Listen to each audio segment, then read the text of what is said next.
welcome back to Ask Steve Judd. And I'm going to find this session really interesting because I'm going to be asking him about magic, alchemy, and astrology and what that means. So, Steve, I know you want to introduce us to the difference between astrological magic and alchemy.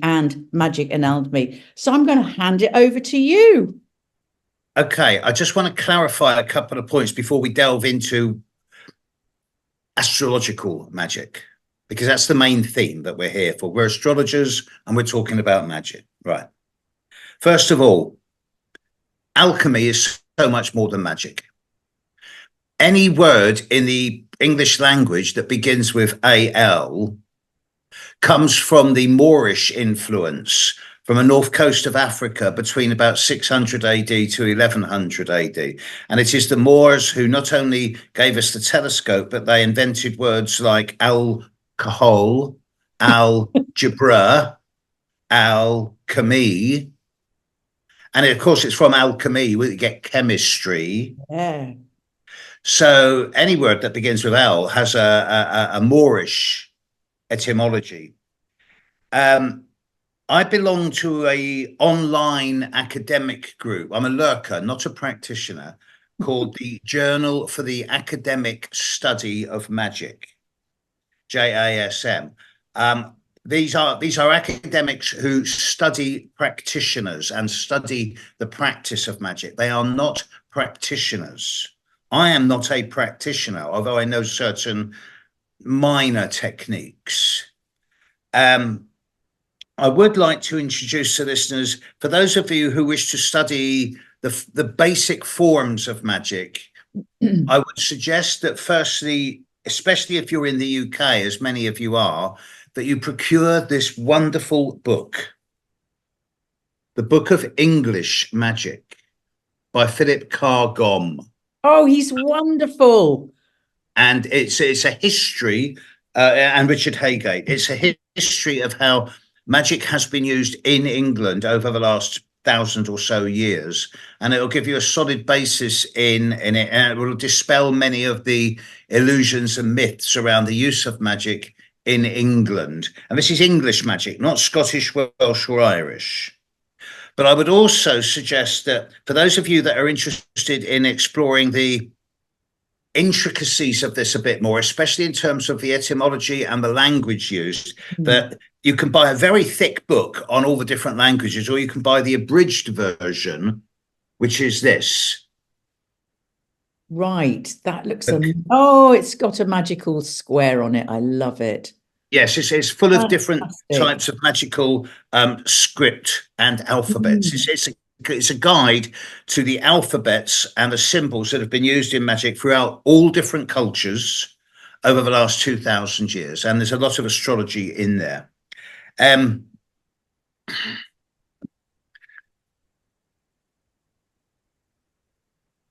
Finally, before we actually get into the astrological magic, coming back to the alchemy. Alchemy is a subject that many people they know little about. It's been an interesting confused about it, aren't they? I mean, it's confused. Yes. There is this wonderful hypothetical thing called the Philosopher's Stone. And for many people, it's just as basic as, okay, how do I change lead into gold? Which potentially has actually been done once, long ago, at tremendous cost to the practitioner. Wow. And I mean tremendous cost. Not recommended. No. And you can find out about that in that book. Okay. The Book of English Magic. But it's a metaphor. The idea of alchemy is to transmute and transform one's own, to elevate one's consciousness, to become more and more refined. And obviously, the more refined we become, the more we can tune into higher frequencies, access different vibrations of energy, and as a result, do things in our lives that previously we couldn't be able to do. And here I quote Arthur C. Clarke: any sufficiently advanced technology is indistinguishable from magic. And yeah, are you? I mean, would Jung describe this as working with the shadow, uncovering the unconscious, allowing yourself to walk into the underworld with Pluto to transmute your baser whatevers to become more conscious and To more become, to empower the light within. Yes, yes, Yes, yes. yes. I've always, whenever I'm doing a reading or whenever I'm talking with you, always got a little beeswax candle going. And Yeah. I just love the flame. Yes. And it is through the flame, I used to spend hours and hours, sometimes whole nights, staring into candle flame when I was possibly doing things I shouldn't have been doing when I was much younger. But it was an amazing experience. But a little anecdote. A few years ago, I was with my partner and we were in the city of Salzburg in Vienna, in Austria, sorry. And we were just looking for somewhere to sit down, and we were in the old quarter, not the modern city. We were in the old quarter. And we were just looking for somewhere to sit down and have a cup of tea and just have a sandwich. We had our sandwiches and flasks with us. And I thought, oh, look, there's a graveyard. That'll be quiet. Let's go and sit in there. We walked in there and we thought, blimey, what's this? And there's a lot of tombs in the graveyard. And the entire Mozart family is buried in that graveyard, apart from Mozart himself. There's a lot of the old skull and crossbones motifs there, which is actually a very much older symbol than most people would have it as being. And we were just walking around looking at some of this magnificent sculptures and artwork. There was nothing creepy or dark about it at all. It was truly an enlightening experience. My partner turned around and said, Steve, come and look at this. And I went over and I said, what? She said, look. And there's a giant monolith in one corner, and next to it, someone's placed a vase with a bright red rose in it. And it was the tomb of Paracelsus, who's always been a kind of hero. That's where he's buried. That's where he's buried. This was a totally synchronistic experience. I had no knowledge he was there. I think his first name was Philippus, but I think it was Philippus von Hockenheim. No, Philippus Bombastus von Hockenheim, aka Paracelsus. And it's from his middle name that we get the word bombastic. Was quite an unpleasant man. He was very full of himself and very dismissive of anyone who didn't disagree with him. But he knew more of alchemy. In fact, he introduced alchemy to the Western world in the 1500s. He is the father of toxicology. Yes. And he is also the founder of homeopathy, in that he was the first person to say, treat a poison with the poison. Yeah. Treat an illness with the illness in a very small dosage. And his ideas were hundreds of years ahead of his time. And the red rose is his symbol. I've always got red roses around me. Is he? I'm sure it was him that created the doctrine of signatures, which is looking at the shapes of the leaves of. He was constantly in conflict with the Rosicrucians of the time, the original Rosicrucians, not the facsimiles that you have today, because they felt that they were the enlightened ones, and they had the Rosy Cross. They had the keys to alchemy, but actually Paracelsus was the real deal. He didn't have a pleasant death. He didn't have a pleasant life, but his reputation has outlived him big time.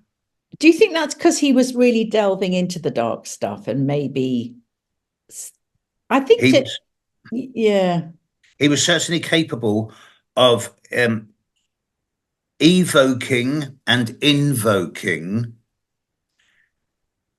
energy fields that are not normally accessible to most other people most of the time.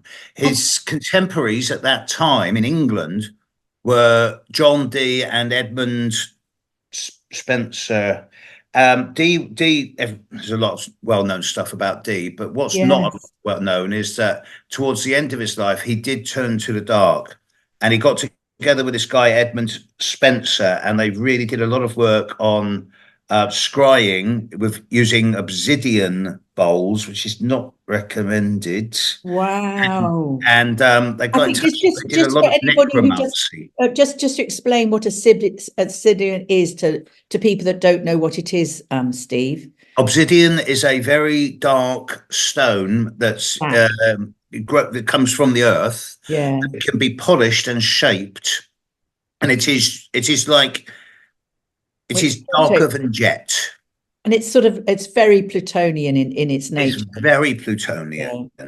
And if you carry too much obsidian around with you, most people will feel within a matter of minutes that they're in a very heavy state. They feel weighted down. It's Yeah. quite a strong influence. Yes, it's good for grounding, but to do it really well and consciously. Yes, Yeah. and Dee and Spencer, I think it was Spencer, was scrying using Wow. obsidian Whoa. bowls when with water in, and they were trying to invoke some negative spirits, manifestations, and to a certain extent they succeeded, which is why you have to be very careful with this type of energy. Definitely. You know, because if you don't know exactly what you're doing, it will come back and bite you hard, and then you will be stuck in limbo for a very, very long time, if not forever. I think This is it's really important to not to frighten anyone around this, but if you are dabbling in magic or you're wanting to work with magic, just to be really careful and try and find a teacher, I would say, that you trust.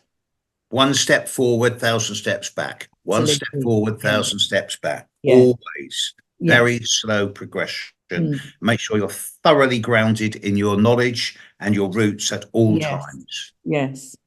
Yeah. But I think the whole concept of of seeking the philosopher's stone, and I think all of us unconsciously are doing that, is how can I transmute my baser feelings or emotions or thoughts into something that's more conscious, more, as you say, more light filled. And that's the whole concept of but so just talk to us about how astrology can help us do that. Well, I was just about to start talking about the idea of astrological magic, but I just want to add a rejoinder to something you've just said. The idea of us becoming more and more refined, lighter, is a nice aspiration. But the more I've got into working with Chiron and Pluto over the last decade or two, the more I've realized that the more we try and get rid of our dark side, the stronger it becomes. And that we have to find a space in ourselves, not only for our light energies, but also our dark energies. We have to be about owning the dark, though, isn't it? It's about not allowing it to run us unconsciously. It's about being conscious. Absolutely. Yeah. I say to myself, I've got my shadow. And I've tried for years to get rid of it. Oh, I like my shadow. My shadow's very few people have seen it. He's locked away. He's not locked. He's got a nice little dungeon and he's got the key. And under certain controlled circumstances, he can come out and play. And he's welcome. He's part of the team. So I will never aspire to be pure love and light whilst I'm stuck here in a three-dimensional body, because I love my dark side as well. I think the other thing is, Steve, we wouldn't be able to survive in this world without our dark side. Absolutely. Absolutely. So equal and opposite. Yeah. And we can elevate both of them. It's not just about elevating ourselves into the light. That's a misused term. It's about elevating our consciousness and aspiring to become a cleaner, better person, whilst at the same time retaining all of our functionalities, light and dark. Well, alchemy is all about burning things out and allowing the ashes to come, and then a phoenix arising. I think that's the whole symbology of it. And what does that phoenix mean? And then that too dies. So there's a constant state of transmutation going on through life. And whenever you try and work with the magical energies, and I define this magic with a small m and magic with a big M, and magic with a big M is stage magic, card tricks, Yeah. sort of woman in half, man in half. It's cool. Small magic is real, but the more you use the small magic to try and elevate your consciousness and become purer, the magic will then look at you and go, food. Okay. Whereas if you go into magic with light and dark equal, in a balanced state inside yourself, comfortable in your own skin, knowing who you are, you will come out of it unscathed. Yes. As long as you're not greedy. So let's talk about the how we can work with the planets or astrology to enable us to have this more of a balance in our life. I've been doing a lot of work in recent weeks, understanding the difference of the philosophies of some of the great Greek astrologers of the past. I can now quote more authoritatively on what the difference is between Ptolemy, Pythagoras, and Plato, for example, when it comes to angle, aspect, harmony, music, sound. And every planet has its higher octave. Every planet. So you cannot say that one particular planet is related to magic or alchemy. They all are. They all have their higher and their lower octaves and their higher and lower frequencies. There are certain planets that do stand out, and here the traditional astrologers will jump on me because I'm looking at the outer planets. Before 1760 and the discovery, 1761, and the discovery of Uranus, we had no idea of the existence of Chiron, Uranus, Neptune, Pluto. And the realms that they rule, i.e. the psychological, the neurotic, the imaginal, the dramatic, they were all hinted at, but never really expressed or known or talked about. So pre-1760, the idea of astrological magic was much more in the realm of, Saturn is evil, Jupiter is lovely, Venus is all about love, and Mars is all about war. Now, this has changed. With the advent of the outer planets, we have Neptune, and yes, of course, Neptune can be all about escapism and addiction and avoidance, but it's also about spirituality and enlightenment and the imagination, the dream. Music. Whatever you can dream. Goethe said, whatever you can do or dream you can do, begin it now, because boldness has magic and genius in it. And with Pluto, we can understand the light and dark. We can understand the difference between transformation, where we shift our shape, and transmutation, which is much deeper, because it's about changing almost like changing our DNA or our genetic code, which is obviously impossible, but it's about refining it and streamlining it. And but Uranus, I have seen people, when you find people with a strong Uranus conjunct the ascendant, or conjunct or opposite the sun or moon by less than 1 degree, you will find people who can do very strange things. One of my best friends at the moment, she has no idea what she does or who she is, but she is a magician. Because she's got Uranus conjunct the ascendant? No, in this particular case, she has a very, very powerful void moon, then at 29 degrees of one of the signs.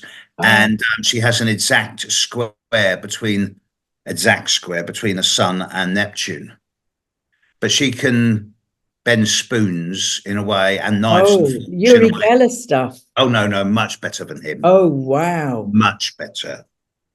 I've seen her bend spoons all over the place, and it's kind of, whoa. I've not seen it. She can't do it when anyone's watching her. Oh, interesting. But I've seen the spoons.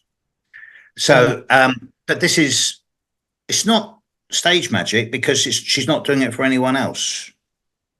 But she can alter the substance of materials with the power of the mind. And it's not that she sets out to do it.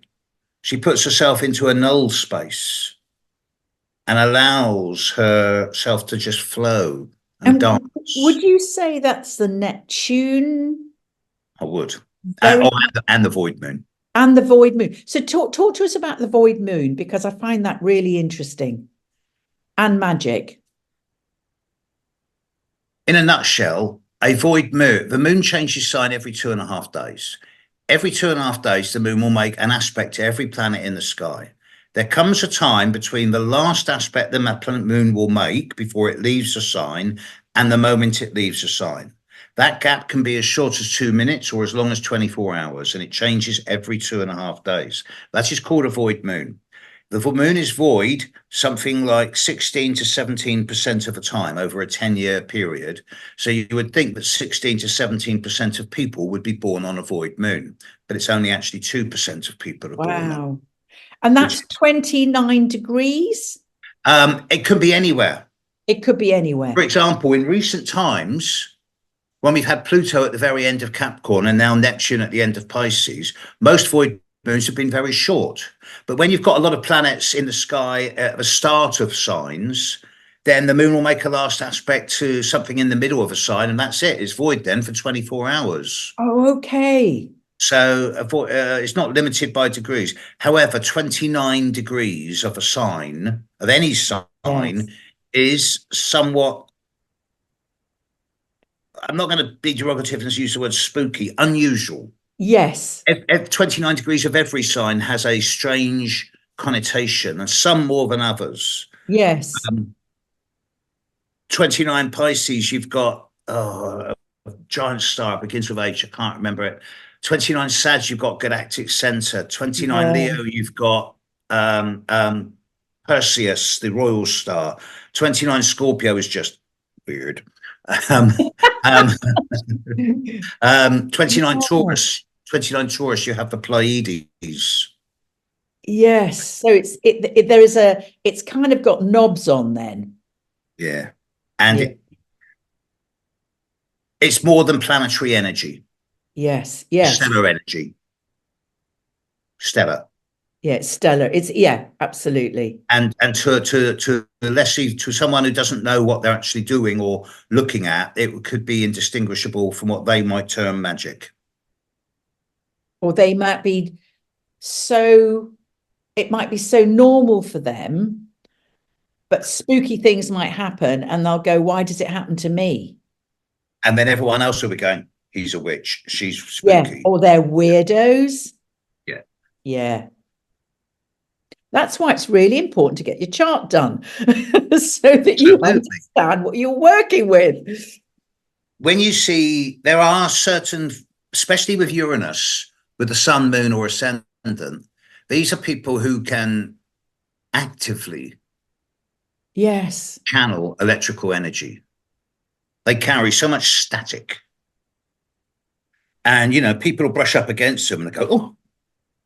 And it's like you touch an escalator or a cat and you go, it's that type of static, which is why I always say to people with a strong Uranus conjunction or opposition, wear or carry a piece of amber, because for some reason, amber neutralizes that static energy, because amber is one of the very few things on this planet that is not carbon or silicon. It's resin. It's a resin. Ancient resin. Ancient resin. Yes, ancient. I have quite a lot of it.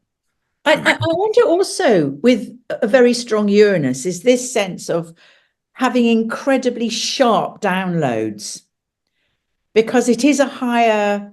I mean, for me, it's almost like I don't know how to put it into words. This sort of spark energy, and then sudden realizations, or sudden downloads, or sudden visions, or something like that. And it may be one of those nanosecond ones. It is. I often describe this as saying like Pluto is strong. Pluto conjunctions or oppositions do open one up to genuinely psychic phenomena. and you really don't want to go there because most psychic phenomena is not fun at all. No. Neptune opens you up to much more intuitive phenomena and spiritual phenomena. Uranus opens you up to precognitive phenomena, as in your time zone is different to that of people around you. You know when someone's just about to say something and get out of my head syndrome. You say it just before they do. Or you know when a lorry's just coming around the corner. It's that 5 seconds ahead of a curve. Isn't it? Yes. So, but also, would you agree that people have, I mean, we're going a little bit off beam here with the magic, we'll come back in a sec, but with a very strong Uranus, there's sudden things happen to you that you just come out of the blue and they kind of, they shove you forward, or everything blows up and you're going, well, hang on a minute, I'm standing in the ashes here. What's happened? And then, and then again, it's this, I think, you know, let's go back to the magic. It's this opportunity for the phoenix to arise. What that means. Before we turned this broadcast live, we were talking about how the study of magic, particularly amongst younger women in today's world, is becoming more and more of a common phenomena. Yeah.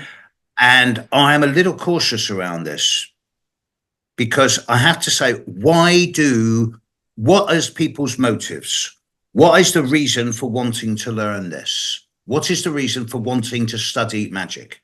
Because if it is in any shape or form for personal gain or personal power, or to become stronger inside oneself, you're going to screw up and it's probably going to hurt. I think a lot of people are drawn to magic, and I did a lot of magic work when I was around about 30, 40. I wanted to manifest things in my life for me. I remember that. And I think there is this sense, I'm not saying everyone is doing it, but there is this sense that if I can use the magic, then I can manifest anything. And it's sort of like, it's sort of a step beyond, focusing your thought, because then I can bring herbs into it, astrology into it, and the ritual circle, the four corners, and it makes it much more intensely ritual. But as you say, if you don't know what you're doing, be careful for what you ask for. What is your purpose in doing this? Yes. If it is for any other reason at all, apart from benefiting this planet and benefiting the whole of humanity, then you're going to screw up and it could get nasty. You have to have a clear, pure intention. Intent is the biggest force here in magic. For your highest good and the highest good of all. And you've got to let go of what that highest good is. Because if you attach and understand, your interpretation of, it's for my highest good for this to happen. No, that's not allowing the universe and the planetary energies to work with you. My interpretation of what's good for me is probably going to be very different to someone like Joe Biden or Donald Trump. So yeah, again, one planet, 8 billion different worlds. So really, the thing is, as with astrology, magic has a form of valence. It has a life force of its own. With astrology, people don't find astrology. Astrology finds people. If astrology has found you, it's because she feels that you're worth working with and you have something that can be developed that's going to aid you, the planet, and astrology. Magic is the same. People don't choose to work with magic. Magic chooses to work with people. And if magic finds you, then allow the magic to dictate the pace. And as soon as you get the first sign of, I'm stepping a bit too far here, back off. Yeah. And it's about really respecting the unseen, isn't it? Definitely. Yeah, the unseen. Steve, I'm conscious of time. Is there anything else that you would like to say about the whole concept? I mean, this is such an enormous subject, and we've just literally haven't literally even just scratched the top of we haven't even the opened the mountain lid. We yet. Yeah. just looked Is through there, one lens. yeah. Is Um, there anything else that you would like to say about alchemy and astrology and magic? Nicholas Culpeper knew a lot about this. He did. And Culpeper was one of the greatest astrologers and the greatest herbalist of all time. I have his book.